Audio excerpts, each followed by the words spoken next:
Florida gubernatorial candidate James Fishback is saying that he's going to tax the OF creators such as Sophie Rain up to 50% on their income if he wins in Florida. Let's get into it.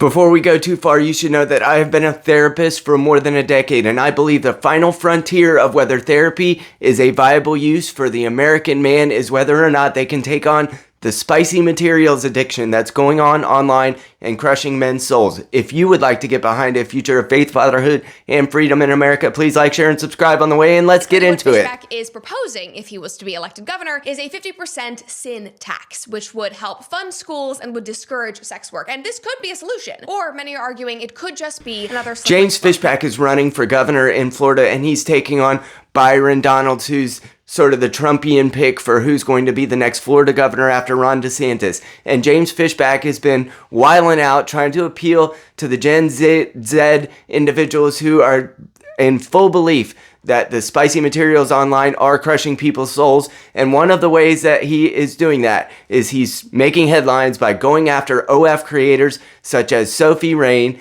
and trying to impose a 50% tax on their earnings.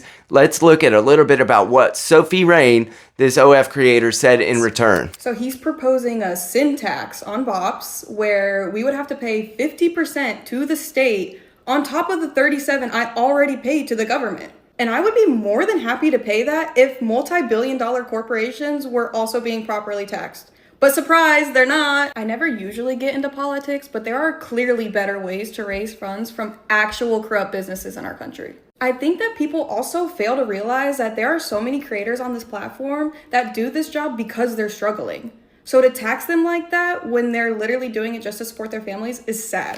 Fishback is kind of going in a different direction to try to target specific sort of sin tax. So it's always been the case that alcohol, cigarettes, and other things like that have been taxed at a greater rate because of the fact that it has an imposition on the public. And my position on this as a therapist who's worked in addiction therapy and trying to help people overcome conduct disorders such as spicy material online is that the spiciness is only going to get worse, more immersive.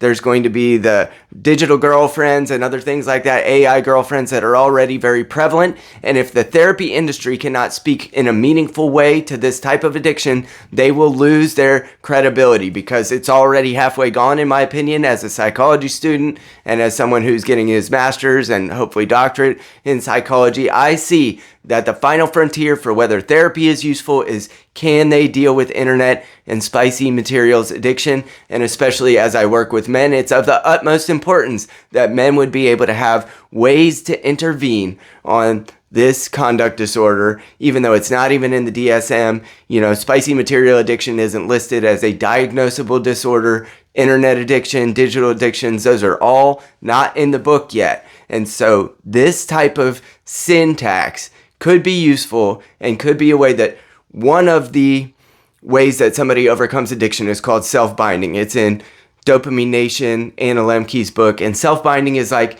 if I'm addicted to alcohol and I drive past the liquor store every day and that's just some place that I cannot stop myself or dissuade myself from going, then I drive a different direction.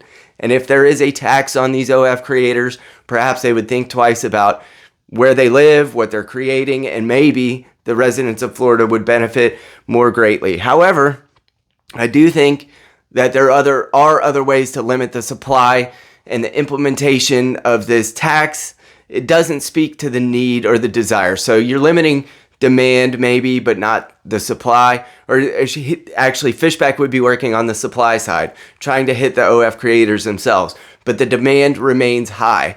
Men and women are still being disconnected at an ever-growing rate. Less marriages, less babies, less long-term relationships, less intimacy. All these things are currently true. And so the demand will continue to increase and the immersiveness of AI will continue to increase. And so we need to speak to the hopelessness and the loneliness above all else, because you can control the supply all you want. The demand will be there. And then perhaps if that demand remains high, men would actually seek relationships in person more fervently. I think that is an optimistic view. I'm not sure that that's Fishback's intention, but I do appreciate that he's making waves and speaking to an industry and a problem in society that needs reckoned with. And it especially needs reckoned with for and with young people. So even though this is probably not a realistic tax that can be implemented, I appreciate the push. As Florida governor in year one, I will push for the first of its kind OnlyFans sin tax. If you are a so-called OnlyFans creator in Florida, you are going to pay 50% to the state on whatever you so-called earn via that online degeneracy platform. And that money will be used to fund our education system, will be used to fund the crisis pregnancy centers.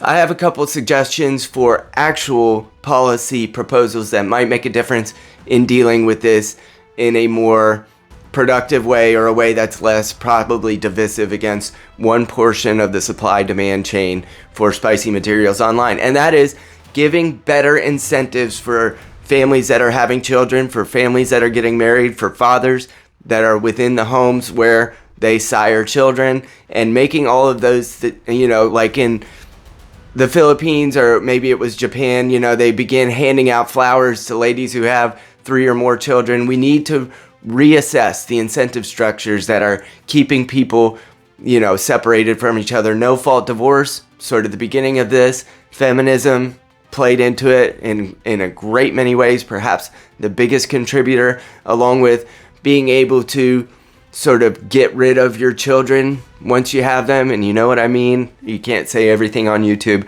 So there are ways in which we might incentivize good behavior instead of just trying to disincentivize bad behavior, because positive reinforcement must come alongside this. So the question for Fishback is, what is the ideal that you are trying to promote? What is the ideal that you are shooting for? Because if it's real relationships in person with people who are somewhat founded in a traditional ideas about what relationships should look like, then we must incentivize those behaviors instead of just trying to limit supply, because again, demand will remain high. And if men's demand for relationships and for intimacy does not go down, but the supply is limited, then there's still the open question about what will they do in response to that. Will they probably just find workarounds, right? Or there will be other ways, but hopefully and prayerfully they would seek real relationships in real life with real women. And then on the other side of the coin, the real women that they seek those relationships with would need to have the type of ethic where they wouldn't be manipulative and they wouldn't be trying to take advantage. And those are all open questions. But I do believe that the spicy materials that are being used and utilized in an addictive way by so many men online speaks to a greater problem of hopelessness, loneliness, and different relationship ethics, where men feel that they are unwanted and unnecessary in society.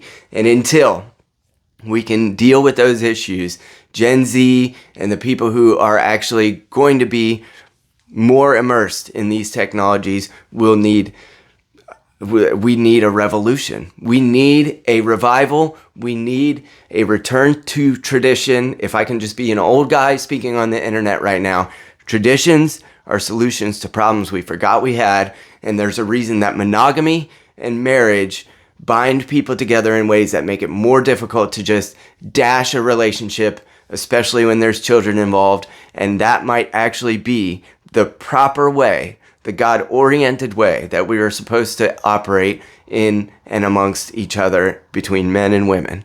If you can get behind a world where men and women might actually have marriages again, children again, and the birth rate might go up, please like, share, and subscribe. I'd love your support to yell into sky and do it from this Midwestern midwit. I'll talk to you soon.